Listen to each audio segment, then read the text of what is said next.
Bom dia, galerinha do oitavo ano. Tudo bem com vocês? Espero que vocês estejam ótimos, hein? Pessoal, essa semana é a nossa revisão do conteúdo do módulo 6, tá? Lembrando que dia 3 nós temos o nosso simulado, então por isso que é importante a gente fazer esse processo de uma revisãozinha, tá? A aula de hoje e a próxima aula vai ser então uma revisão desse módulo 6, tá? Vamos começar já? Vou compartilhar aqui com vocês a minha tela para que a gente possa, então, já começar essa aula de hoje, né, gente? Sem perder tempo. Então, vamos lá. Como eu disse para vocês, a aula de hoje é uma revisão. Revisão, então, do módulo 6, de tudo aquilo que a gente já viu nesse módulo. Então, lembrando, esse módulo 6, ele vai mostrar, então, para a gente os aspectos econômicos do continente americano. Tá? Então, para começar, a gente vai ver então as atividades econômicas que acontecem na América. Pessoal, lembra que eu falei para vocês que existem várias formas da gente regionalizar, né? Os locais, várias formas, inclusive, da gente regionalizar o continente americano. Quando a gente pensa no nível de desenvolvimento econômico, também é uma possibilidade, então, de regionalização. Aqui a gente poderia ver, então, os países mais industrializados, os que desenvolvem tecnologia, os países menos industrializados, que tentam como base um fornecimento de material primário, de agricultura, né? Então, os países que têm uma atividade mais voltada para a exploração mineral, e assim a gente estabelecendo uma regionalização também com esse desenvolvimento econômico. Lembrando que a América é um continente muito rico, embora a gente tenha que parte desses recursos ainda não foram explorados. Tá? Essa riqueza ela não vai ser encontrada de maneira igual. Nós temos, então, essa quantidade de recursos, de riquezas aí, vegetais, minerais, sendo distribuídas de maneira desigual, tanto no interior de cada um dos países, quanto se a gente pensar no conjunto de continente. Se a gente pensar, então, nos Estados Unidos e no Canadá, a gente vai ter aí grandes exemplos de uma economia mais avançada, mais industrializada. Tá? Enquanto eu tenho, na grande parte da América Latina, uma situação, então, de subdesenvolvimento, de uma dependência comercial e financeira.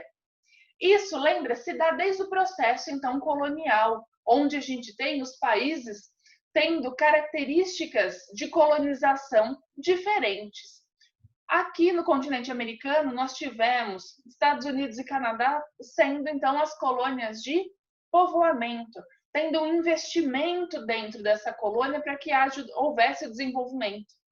Ao mesmo tempo, na América Latina, aconteciam, então, as colônias de exploração.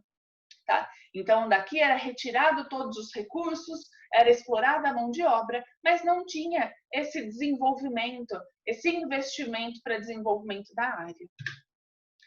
As atividades, então, agropecuárias que a gente encontra também vão ter um nível de desenvolvimento semelhante, tá? Então, no Canadá e nos Estados Unidos, essa produção agropecuária vai ser maior, tá? É lógico que nos Estados Unidos essa produção vai ser maior do que no Canadá, por conta das condições climáticas. Mas ainda assim são grandes produções. Tá? Nós temos principalmente nessa região a produção de trigo, milho, algodão, aveia, cevada, arroz, tá? Algumas leguminosas, algumas hortaliças. Com relação à pecuária, criação de animais, nós temos os rebanhos de ovinos e suínos, tá? Na América Latina, a gente tem, então, uma diferença grande com relação a essa produção agropecuária. Nós temos aqui um problema grande relacionado à estrutura da propriedade agrária. Então, a gente tem aqui áreas muito grandes que são, então, produtoras, monocultoras, né? Então, produzem um único gênero alimentício, um único gênero agrícola, geralmente destinado para exportação, e áreas muito pequenas, que são produtoras, então, de alimentos para o mercado interno. Então, nós temos uma diversidade do tamanho das áreas produtivas e da produção. O México, por exemplo, ele vai exportar principalmente algodão e sisal, além do trigo, do milho, dos cereais. Nós temos a América Central, principalmente ali nas ilhas do Caribe, grandes plantações então de café, banana, cana-de-açúcar, cacau, tá? A gente tem então a produção de produtos tropicais. Nós temos aqui Brasil, Colômbia, Venezuela, relacionado então a produtos tropicais e de cereais. Tá? Aqui nós temos principalmente a produção de cana, café, soja. Com relação à criação de animais, nós temos bovinos, ovinos, equinos também.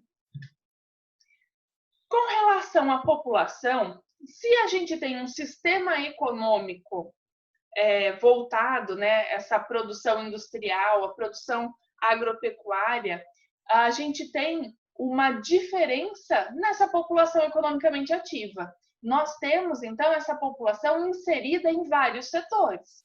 A população economicamente ativa é aquela população que está inserida no mercado de trabalho ou que está procurando uma atividade remunerada. Tá? Essa população, ela tem, então, em torno dos 15 aos 60 anos. Então, é toda aquela população que já exerce ou está procurando uma atividade remunerada, um emprego.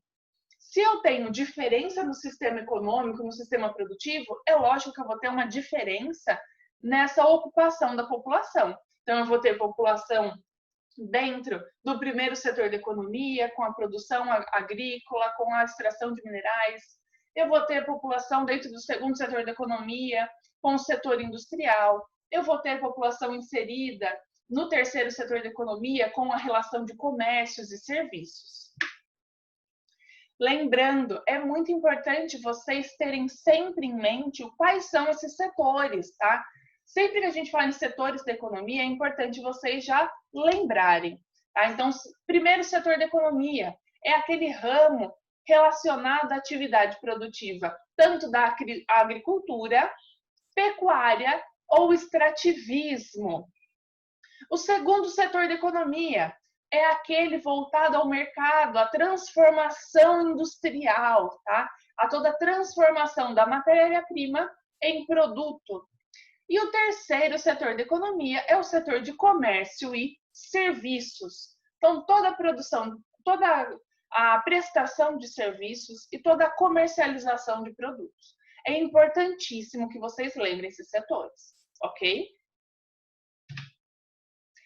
Pessoal, os recursos minerais e as fontes de energia. Como que eles estão, então, inseridos dentro desse continente americano? Nós temos o continente americano sendo muito rico nesses recursos minerais e nas fontes de energia.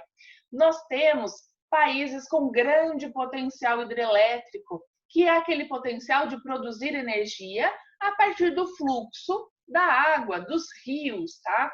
Nós temos uma grande produção de petróleo, então nós temos grandes reservas de petróleo nos Estados Unidos, no México, na Venezuela, na Colômbia, Argentina, Brasil, Peru e Equador.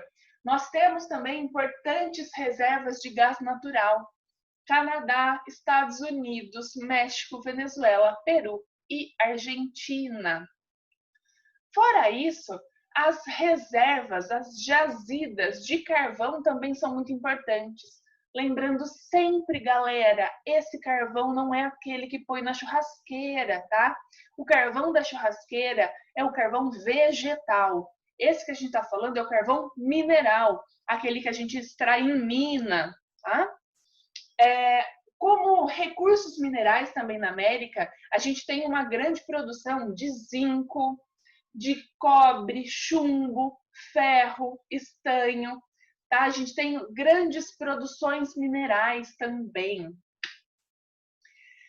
Se a gente tem uma grande quantidade de reservas minerais, se a gente tem uma grande quantidade, né, de recursos vegetais, a gente tem uma abundância de matéria-prima.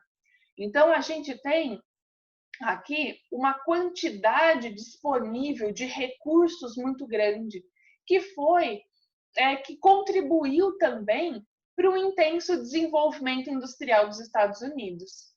Lembrando que esse processo industrial dos Estados Unidos ele aconteceu mais antigamente, tá? E para isso ele recebia também muita matéria-prima de outros países.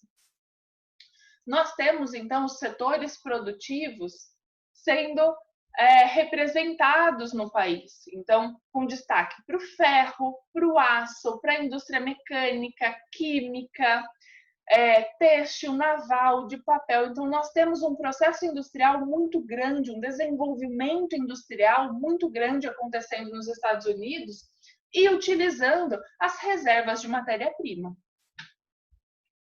O Canadá também vai ter um desenvolvimento industrial muito importante, tá? Então, do continente americano, ele está em segundo lugar de desenvolvimento industrial, somente aí perdendo a posição pelo desenvolvimento industrial dos Estados Unidos. A gente tem aqui uma produção muito diversificada e com uso de tecnologia avançada, tá? Aqui, principalmente, relacionada à fronteira aqui dos Estados Unidos, tá? Lembrando que toda a produção industrial, agrícola que é feita no Canadá é feita muito mais próxima à fronteira dos Estados Unidos por conta das condições climáticas extremas ao norte do país, beleza? Nós temos também uma produção muito de destaque com as indústrias têxteis, de papel, de vidro e máquinas no México, na Venezuela, Argentina, Chile, no Brasil, principalmente as indústrias siderúrgicas e de manufaturas, principalmente voltadas aí para a produção de uma base industrial para transformação em outros produtos, tá? Nos demais países da América Latina, do continente americano, nós temos uma industrialização bem reduzida, onde é tão insignificante que ainda há uma maior fundamentação da economia no setor, então, agrícola, na extração de minerais. Nós temos, então, que o potencial energético do país constitui, então, um importante fator para a economia. Então, se a gente tem uma grande quantidade de recursos minerais, recursos energéticos, isso vai ser muito importante para o desenvolvimento da economia, porque eu já tenho esses recursos disponíveis dentro do meu país, tá? Lembrando que esses recursos eles vão estar associados às estruturas geológicas, então às formações geológicas daquele local. Vamos lá. Com relação à produção mineral dos Estados Unidos, né? A gente sabe que a América do Norte, ela é formada, então, por nações que são ricas, né? Então, nações muito ricas, cheias de recursos, e elas são, então, Estados Unidos e Canadá. Aqui nós temos uma produção de petróleo muito importante, tá? Então, juntos, eles produzem uma grande quantidade de petróleo mundial. As principais reservas do mundo em questão de produção estão nos Estados Unidos. Outro recurso importante e abundante nos países da América do Norte o gás natural, tá? Essa riqueza natural do Canadá e dos Estados Unidos também passa pelo extrativismo mineral. Então, além da extração de petróleo, a extração de gás, a gente tem importantes reservas de carvão. Além disso, a extração de minerais como zinco, cobre, chumbo, são muito importantes nesses dois países. Então, graças à abundância de recursos minerais, recursos energéticos, nós tivemos um intenso desenvolvimento industrial nos Estados Unidos. Nós tivemos o ferro, o aço e as indústrias mecânicas, químicas, eletrônicas ganhando sempre muito destaque na economia norte-americana. O Canadá hoje, como eu já disse para vocês, vai ocupar então esse segundo lugar em desenvolvimento econômico, tá? Voltando a sua produção industrial para itens diversificados e principalmente para tecnologia de ponta. Nós temos no Canadá e nos Estados Unidos grandes reservas minerais de extração muito importante: petróleo, gás, cobre, ouro, tá? Então, tendo aí uma disponibilidade de recursos muito grande. Os Estados Unidos hoje, com o seu desenvolvimento industrial tão acelerado e tão intenso, necessita importar, então ele necessita comprar de outros países vários recursos minerais para que ele consiga atender toda a sua produção industrial.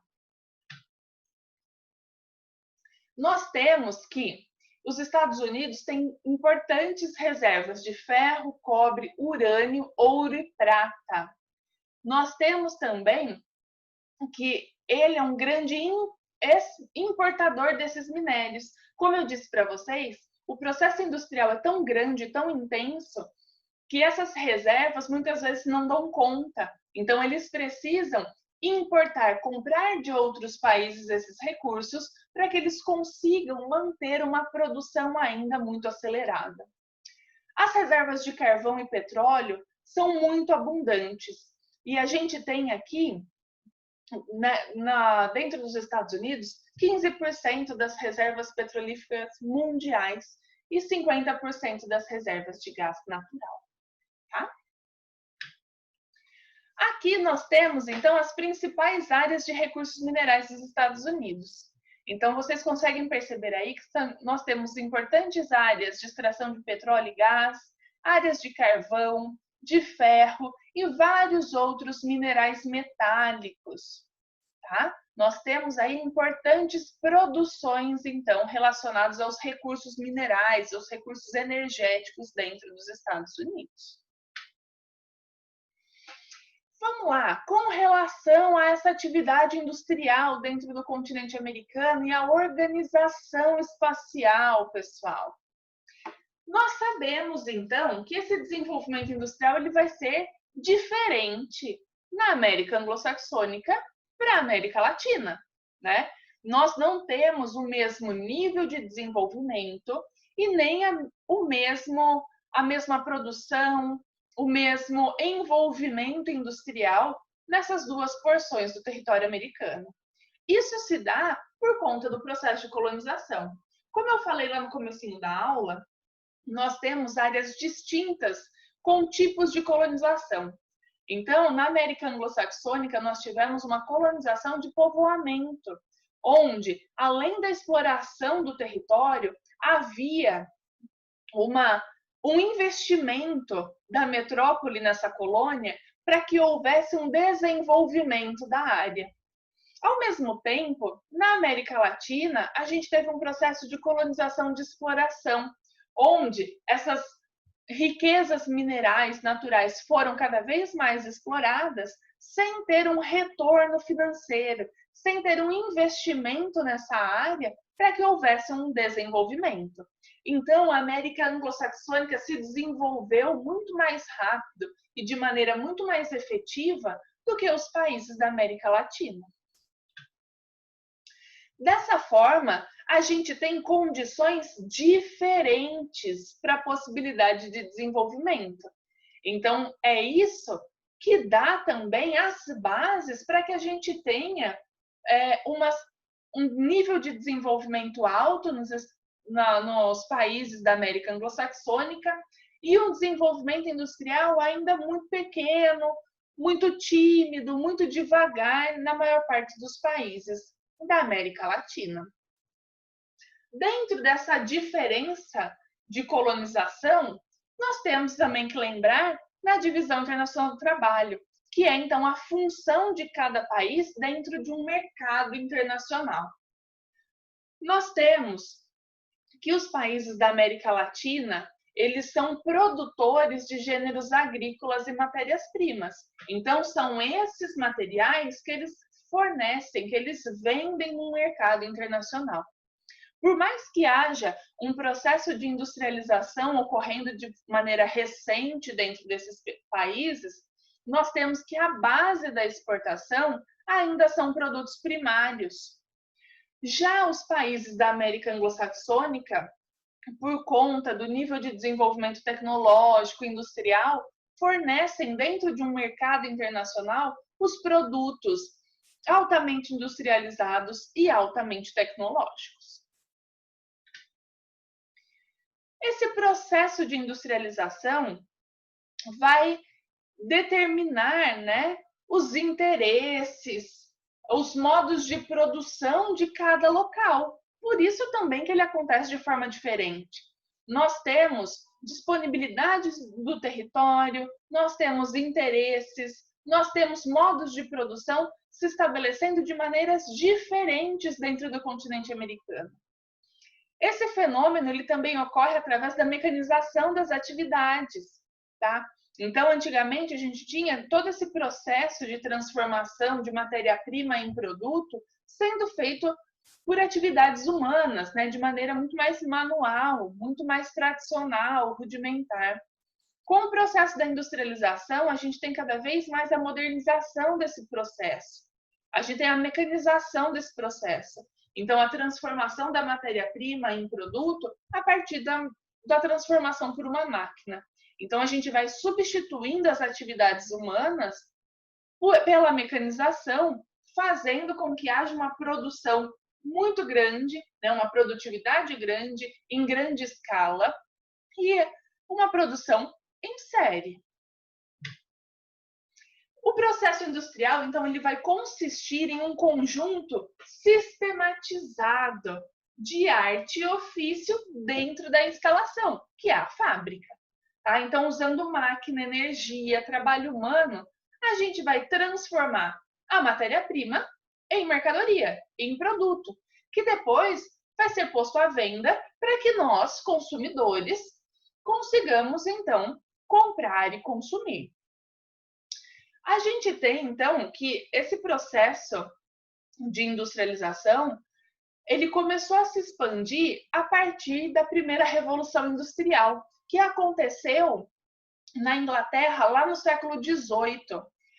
Essa primeira Revolução Industrial ela ficou marcada, então, por conta da criação da máquina a vapor, por conta da queima do carvão mineral para transformação de vapor de água para fazer com que a máquina dentro dessa produção fizesse o trabalho muito mais rápido, muito mais efetivo.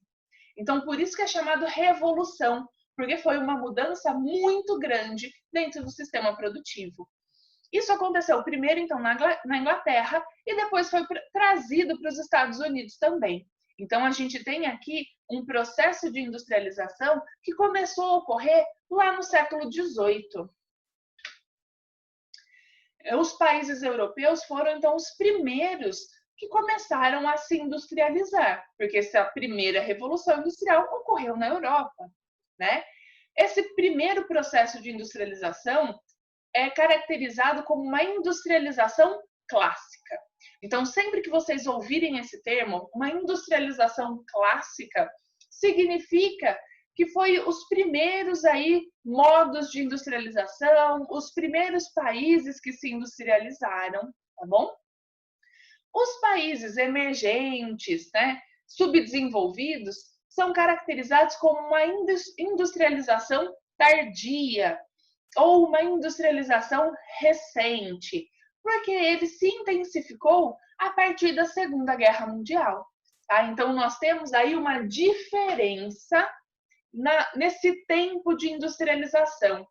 Nos países de industrialização clássica, que se industrializaram primeiro, nós temos isso ocorrendo no século XVIII.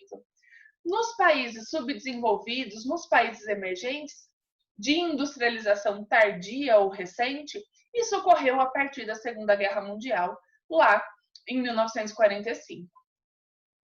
Essa, então, expansão da indústria, ela vai estar relacionada ao processo de urbanização, ao crescimento demográfico. Porque conforme as atividades industriais elas começaram a crescer, elas começaram a atrair boa parte da população, tá? Que achava que morando então mais próxima dessas indústrias teriam uma maior chance de conseguir um trabalho, teriam maiores salários, maiores oportunidades do que o campo fornecia. Então, o processo de industrialização ele está muito relacionado ao processo de urbanização, de crescimento demográfico, tá? Mas como se deu, então, o processo de industrialização na América Latina? Pessoal, quando a gente pensa, então, no processo de industrialização, a gente tem que lembrar, industrialização clássica foi aquela que ocorreu primeiro, né? Os países de industrialização clássica foram aqueles que se industrializaram primeiro. Então, nós temos, né, tanto os países da Europa, Estados Unidos, Japão, tá? Os países da América Latina, eles são, então, considerados países de industrialização tardia, porque eles ocorreram recentemente. Esse processo ele começa a acontecer principalmente motivado pelos períodos de guerra, tá? Então, Primeira Guerra Mundial, Segunda Guerra Mundial, crise de 29, fazendo então com que esses países da América Latina que dependiam da compra de produtos industrializados das nações que estavam envolvidas em guerra tivessem que começar a produzir, porque nesse período de guerra foi reduzida ao máximo essas comercializações, né, para que a guerra continuasse sendo mantida. Então, esses países, sem o recebimento desses produtos, eles tiveram que começar a produzir.